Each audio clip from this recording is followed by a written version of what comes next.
Catherine, ton arrivée au Sable d'Olonne, c'était magique, non? Oui, c'était magique. C'était superbe.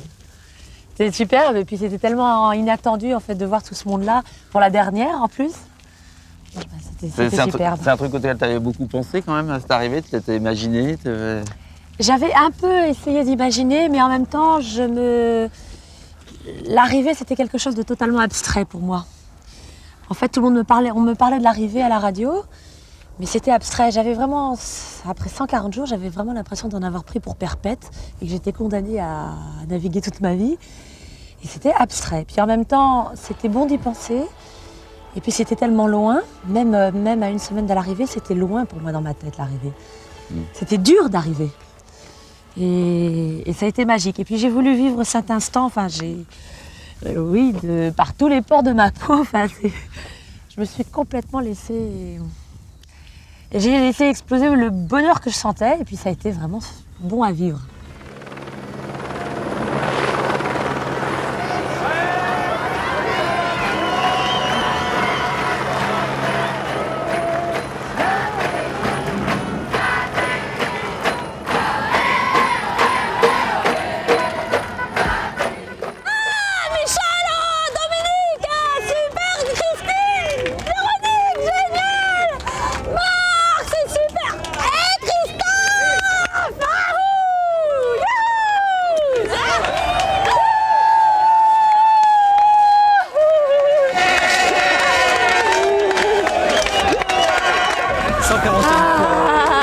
Attendez, parce que vous 141 fleurs. 141 fleurs, comptées par ta maman.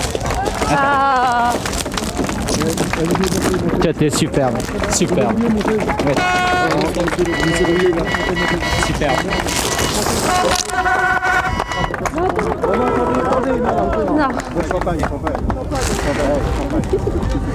Oh, toi, t'as été d'enfer, t'as fait... Qu'est-ce que j'étais malheureuse pour toi. T'inquiète pas, moi j'étais super heureuse pour toi. T'as été d'enfer. T'as bien fait ton truc et tout. J'ai regretté aussi de ne plus avoir de fax pour qu'on continue à communiquer. À papoter, à raconter des histoires de filles. Ouais. T'es belle comme tout, je trouve. Toi aussi, tu sais, t'as des belles couleurs. Oui, c'est le champagne. Le champagne. Ouais. T'as fait une sacrée course quand même. Et toi alors? Ah là, c'est ce qu'il fallait faire. J'ai fait le quand tour. il fallait. J'ai bouclé. T'as fait le tour, tu l'as bien fait. Ouais. Et... Ouais, non, mais je suis heureuse. Heureuse de ce que j'ai fait. J'espère bien. Mais quelle remontée! Quelle remontée, nom d'un chien! Et le fait de remettre le pied sur terre, ça aussi c'est magique? Alors ça, j'en avais besoin parce que les derniers jours, j'en avais vraiment assez de me faire secouer en fait. 140 jours à être tout le temps ballotté dans un sens, dans l'autre, tout le temps en train de rétablir l'équilibre, tout le temps en train de se cogner un petit peu quand même. Surtout la remontée depuis le Cap Horn, c'était du près. Donc ça tapait dans les vagues, etc. C'était... Bon, puis j'étais sur un bateau qui était agréable à vivre, mais malgré tout quand même un peu spartiate.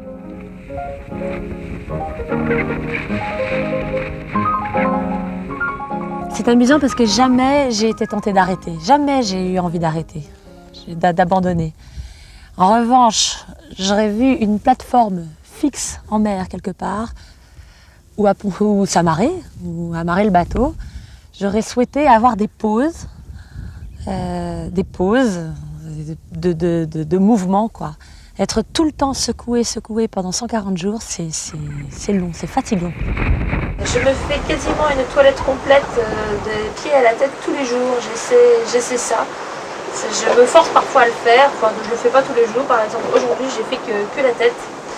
Et le minimum étant les dents et la figure. Et me passer un coup de peigne parce que le coup de peigne, ça réveille le crâne, ça réveille la tête. Je faisais chauffer l'eau de mer en fait dans la cocotte minute. Ouais. Je me lavais à l'eau de mer, etc. Ça, c'était qu'une fois par semaine, parce que sinon c'était des câlinettes, enfin des lingettes. Ouais. Pour môme, tout ça. Voilà, pour môme, pour les fesses des bébés, et ça marche très très bien. Et sinon, donc, je faisais chauffer de l'eau de mer. Je me lavais comme ça, avec un gant pour frotter bien, etc. Et ensuite, je faisais chauffer un petit peu d'eau désalinisée dans la bouilloire, juste pour rincer, pour pas garder le sel sur la peau. Malgré tout, mon corps suintait le sel, quoi. Et donc cette toilette était importante. Et donc à, je sais pas, 4 ou 5 jours du Cap Horn, il faisait beau. Et en faisant ma toilette, à un moment, je suis sortie, mais en torse nu dans le cockpit. Et je me suis mise face au soleil et j'avais besoin de sentir le soleil qui me chauffait le corps, quoi. Ça, j'en avais vraiment besoin.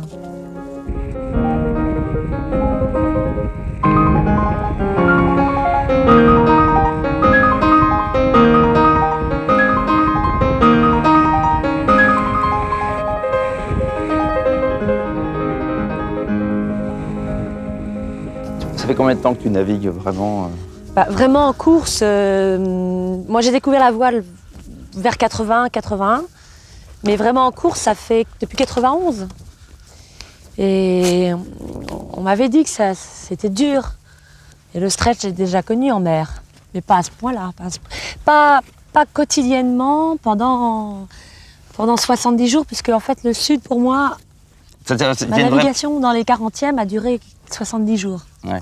Il y a une vraie barrière, quoi, quand même, le sud, on a l'impression, c'est vrai que tout le monde entend, le descend de l'Atlantique, ça semble connu, puis après, d'un coup, il y a une porte qui s'ouvre, on entre dans un autre monde et qui se referme au Cap Horn, c'est vrai ça? Alors c'est amusant parce que l'entrée est progressive, la sortie est brutale. Et la première dépression arrive et finalement, elle n'est pas très grosse. Puis la deuxième est un peu plus grosse. La troisième a été énorme, puisque c'est la plus grosse que j'ai connue sur ce tour. Alors c'est quoi là? Il se passe quoi exactement? Il se passe quoi? Ça monte très vite, le vent monte très vite. C'est assez étonnant dans le sud en fait. J'ai l'impression la mer enfle très vite. C'est-à-dire que quand on connaît ici 25, 30 ou 35 nœuds, la mer se forme et ne devient pas énorme. Là-bas, ça commence à gonfler. Puis ça monte, 40, 45, ça va très vite parce que ces dépressions, elles passent très vite. Et puis ça enfle, et puis ça enfle, et ça devient énorme. Et là, c'est devenu énorme. J'ai connu jusqu'à 60 nœuds établis, 65 dans les rafales. Et ça devient énorme, ça déferle de tous les côtés. Alors, c'est superbe, c'est beau. Surtout que là où c'est le plus fort, c'est derrière les fronts, donc le ciel est dégagé. Mais qu'est-ce que c'est impressionnant!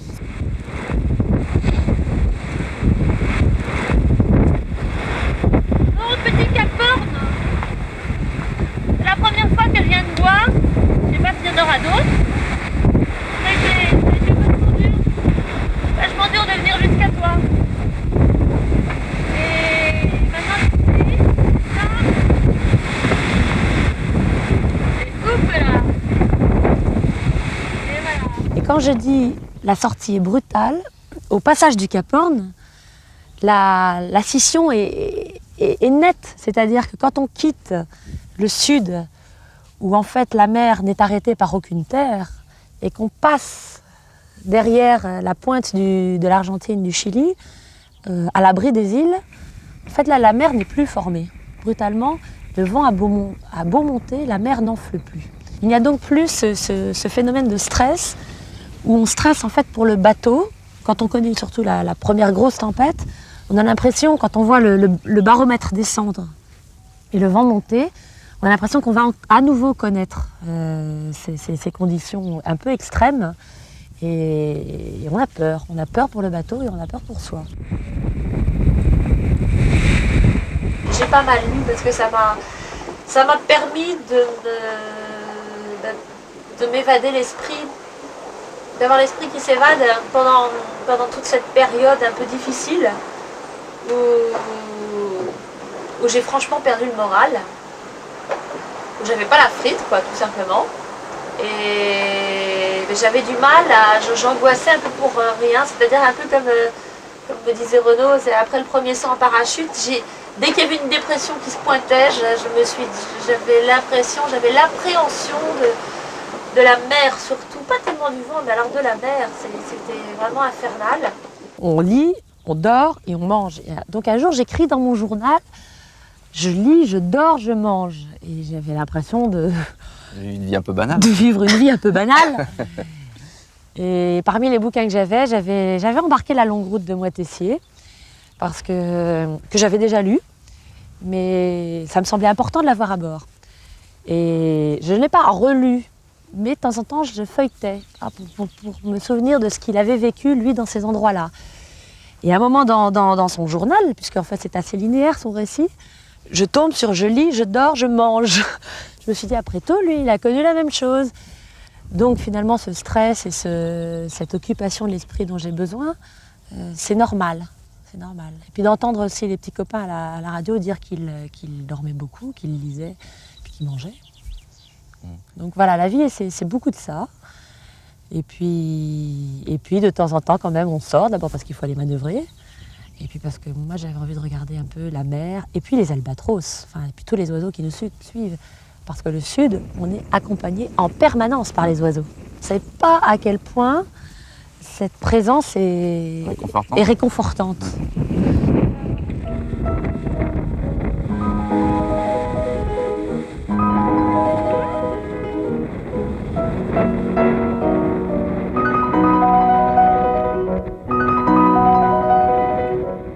Justement, tu penses aux autres concurrents, tu les connaissais bien tous avant le départ Non, c'est très très bizarre ce qui se passe avec les autres concurrents. Ouais. On est solitaire, on communique ou on ne communique pas, et malgré tout, on a l'impression de vraiment faire connaissance et de se faire des amis. Moi, je me suis fait des amis sur le Vendée Globe.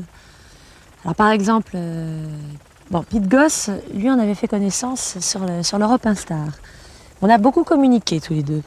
Et il est vrai qu'il est né une amitié de cette relation que nous avons eue sur le Vendée Globe. Communiquer, c'est quoi beaucoup communiquer? C'est en BLU, c'est par vos Telex maintenant? En BLU. On n'était pas très loin l'un de l'autre et un jour il m'a envoyé un message en me donnant un rendez-vous sur une fréquence radio.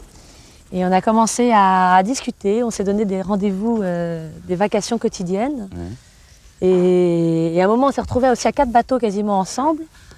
Et donc il y avait Pete Goss, il y avait Raphaël Dinelli, il y avait Patrick de Radigues et moi. Et c'est vrai qu'on avait plaisir à se retrouver tous les jours.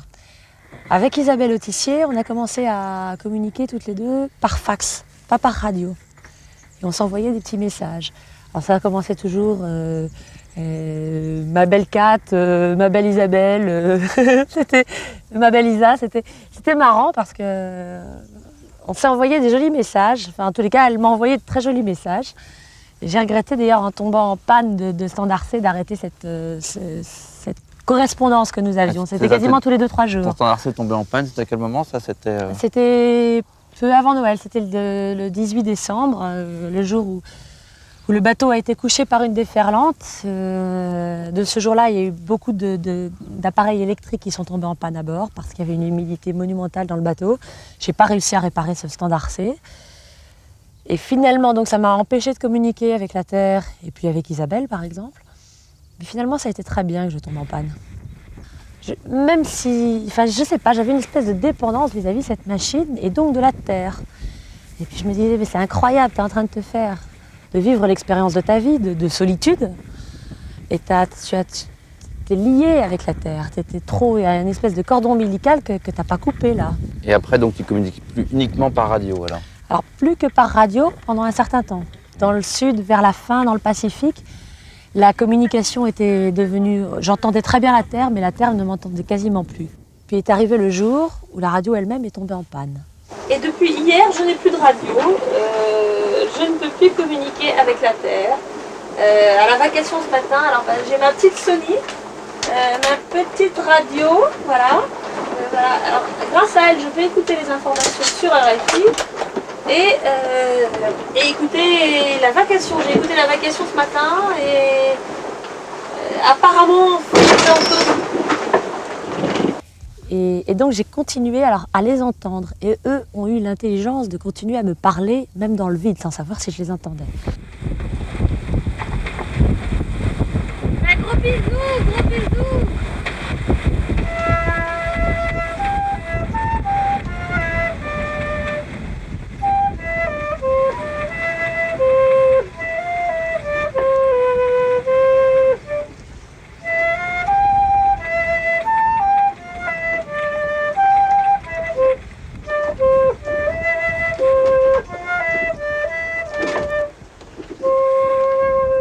Catherine, nous sommes à l'entrée du golfe du Morbihan, avec en face Port-Navalo. Oui. C'est un endroit où Thierry Dubois est élu domicile. Alors, comment est-ce que tu as vécu un peu ces naufrages, tous ces naufrages, ces histoires du... Pas bien du tout. Pas bien du tout.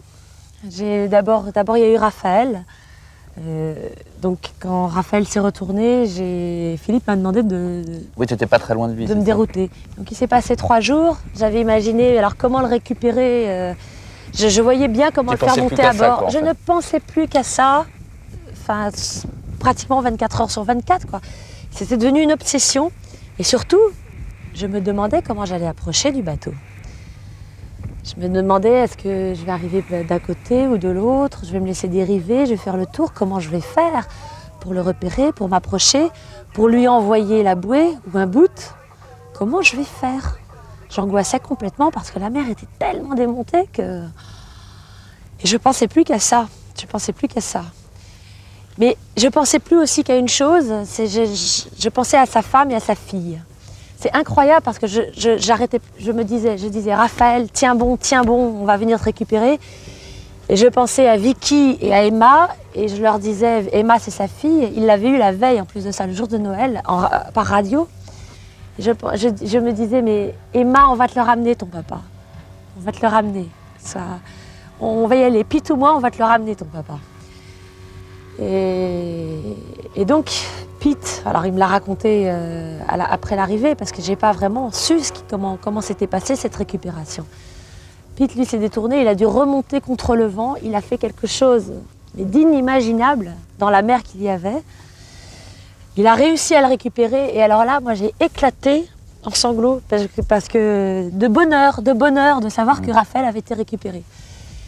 Puis après, alors il y a Thierry et puis il y a Tony. Alors là, ça recommence. On s'est dit, mais qu'est-ce qui se passe, quoi? Et là, on a peur en plus pour soi. Du moins, tu te dis, est-ce que ça accentue ton phénomène de stress, de peur en plus? Oui, j'avais surtout peur pour eux. Je crois que la plus grosse angoisse que j'ai eue, c'était pour eux. Et en plus, moi, je venais de me coucher aussi. Et alors là, moi, j'ai perdu complètement confiance dans le bateau. Perdu confiance en moi. J'ai eu peur de la mer, j'arrivais plus à la regarder. Ah oui, j'ai mis quasiment tout le sud pour récupérer cette confiance. J'ai retrouvé ma confiance dans le bateau au milieu du Pacifique. Mais il a fallu que Jean-Luc Van Den Ede, qui est le propriétaire du bateau, puis les architectes, me fassent passer le message que moi, si je me retournais, je me redresserais. Parce que il est vrai qu'il y a un moment où on se dit, mais, si je me retourne là, est-ce que je vais me redresser moi aussi? C'est vrai qu'on a aussi peur pour soi. Et puis il y a eu Jerry. Alors on ne comprend pas, quoi. Ce qui est différent, c'est qu'il n'y a pas eu de balise, avec Jerry. Il n'y a pas eu de déclenchement de signal de détresse. Ça se passait loin devant. Je me disais, mais attends, c'est pas possible. Jerry, moi j'ai gardé l'espoir très longtemps. Très très longtemps. Jusqu'à ce message où on a cru qu'on l'avait localisé, etc. Puis à un moment, il faut se mettre, faut regarder la réalité. Et puis on se dit, ben non, connaissant les mers qu'on a rencontrées et ce vent, et enfin bref,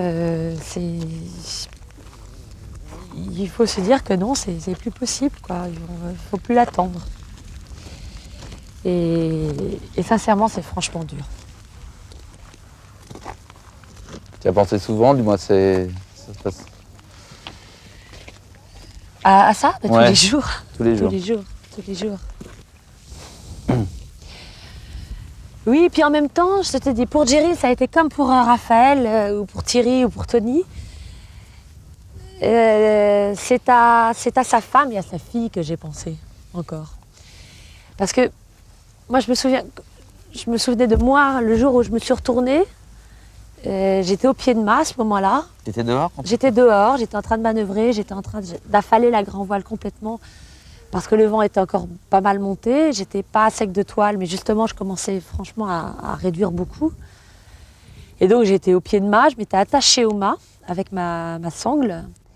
Et heureusement d'ailleurs. Et puis j'ai arrivé, à un moment je me suis retournée, et j'ai vu arriver la déferlante, et je me suis dit, j'ai tout de suite eu un réflexe de survie. J'ai agrippé le mât comme ça. Le bateau a été couché à 120 degrés pratiquement. Tu étais dans l'eau alors? Donc je suis passée sous le vent. J'ai senti la mer me passer complètement dessus. Et avant de basculer comme ça, c'était binaire. J'y restais ou j'y restais pas. Et le bateau s'est redressé tout de suite. Mais je me suis dit, j'ai eu le temps de me dire, j'y reste ou j'y reste pas. Et j'ai pas eu peur. me suis dit, bon ben, j'ai eu le temps de me dire, c'est dommage d'en finir à 34 ans. Mais j'ai pas eu peur. Alors par contre, c'est après que j'ai eu peur. Quand j'ai vu dans quel état était le bateau, quand je me suis remémoré ce que je venais de vivre, je me suis dit, mais je ne suis pas passée loin là. Et alors Jerry, je me suis dit, si c'est un iceberg qu'il a rencontré, ça a dû être rapide. Il a dû se dire, c'est dommage d'en finir là maintenant. Mais j'ai vécu des moments fabuleux. Et j'arrêtais pas de me dire ça. Mais par contre, je pensais à Michel et je pensais à Emma. Je me disais, mais elles vont espérer, comment elles vont vivre ça? Enfin, c'est l'horreur. À mon avis, ça doit être l'horreur pour les gens à terre. À la fin de la course, je me suis posé la question, est-ce qu'on a le droit de faire vivre ça à son entourage? Et je pense que si j'avais des enfants aujourd'hui, je ne suis pas sûre que je partirais. Et alors, ce qui est fou aussi, c'est que sur l'eau, quand nous on est sur l'eau, j'imagine qu'à terre, ça doit être l'angoisse totale. Mais sur l'eau, moi, c'était devenu... Je m'angoissais pour eux à terre. Et je me suis dit, mais je suis en train de faire vivre à ma famille mais une souffrance pas possible. Est-ce que je réalise ce que je leur fais subir? Et je me suis dit, mais j'ai des parents extraordinaires de me laisser de me laisser. De toute façon, ils n'auraient rien pu faire pour me retenir.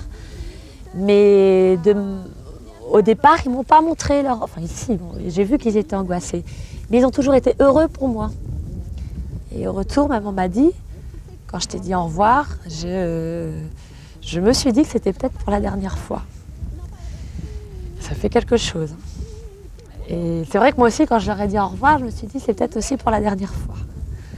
Et à la fin, c'est eux qui me manquaient. Et j'avais peur qu'il leur arrive quelque chose à terre. J'étais franchement pressée de les retrouver. Pressée, j'avais peur de ne pas les revoir avant qu'eux disparaissent. C'était vraiment bizarre. C'est vrai qu'on vit un rapport avec la mort sur ce tour que moi, j'avais jamais vécu en mer. Jamais. T'as été top, toi. Hein. T'as été top. Pas monter, j'ai le dos cassé. T'as le dos cassé, la voix cassée. Moi aussi, j'ai le dos cassé. C'est super, t'as fait une course fabuleuse. Ah, je sais pas, elle est fabuleuse. Au moment du départ, c'est ça, on n'y pense pas. Ah, le moment du départ, on part faire le tour du monde. C'est bon, ça, de se dire, Ouais. c'est d'une naïveté totale. Qu'est-ce que ça veut dire, partir faire le tour du monde? C'est une abstraction. 140 jours, enfin, moi, je partais pour 120 jours, c'est une abstraction totale. Et c'est vrai, c'est une image qui m'est venue pendant la course à la fin. J'avais l'impression d'être comme Atlas, qui portait le monde sur sa tête. Moi, je porte le poids, j'ai fait le tour du monde, mais c'est lourd, le monde.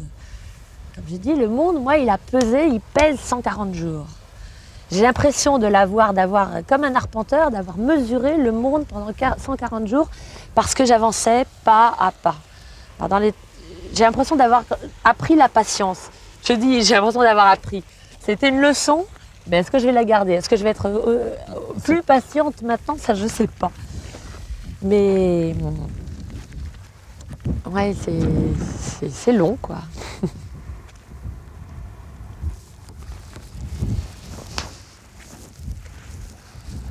T'as eu ce que tu voulais, moi, c'est... En fait, j'allais sans me dire, j'y vais pour ça. C'était pas évident de savoir pourquoi j'avais envie d'y aller. Puis j'ai eu l'impression, en cours de route, parce qu'à un moment, on commence à faire le point sur ce qu'on a vécu avant, etc. J'ai l'impression brutalement que ce Vendée Globe me permettait de faire la synthèse, enfin faisait la synthèse de tout ce que j'avais vécu jusque-là. Que c'était comme un aboutissement, et je l'ai vécu comme un accomplissement.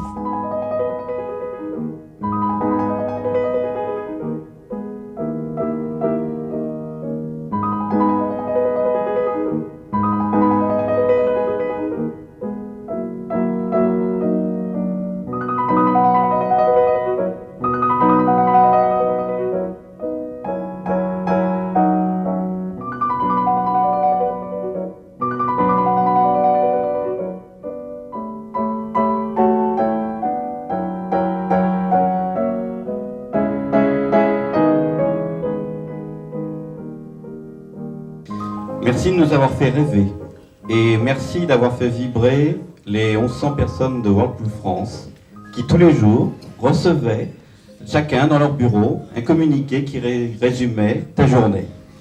Et comme ça a entretenu pendant toutes ces journées de l'aventure. Et puis enfin peut-être merci d'être la première femme à faire le tour du monde en solitaire, sans escale.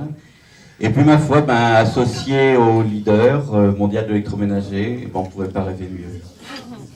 Alors pour te prouver notre reconnaissance, demain dans Libération va sortir une page entière dans laquelle il y aura ta photo et puis un texte qui est en fait les remerciements de World Food France.